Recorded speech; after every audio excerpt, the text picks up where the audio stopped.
आपण पाहत आहात कराड टुडे न्यूज।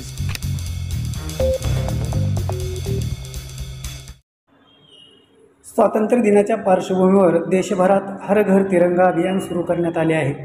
या अभियानांतर्गत सर्व शासकीय संस्थांनी विविध उपक्रम हाती घेतले असून आज कराड नगर परिषदेच्या शाळा क्रमांक 3 मधील हजारो विद्यार्थ्यांनी तिरंगा रॅली काढली।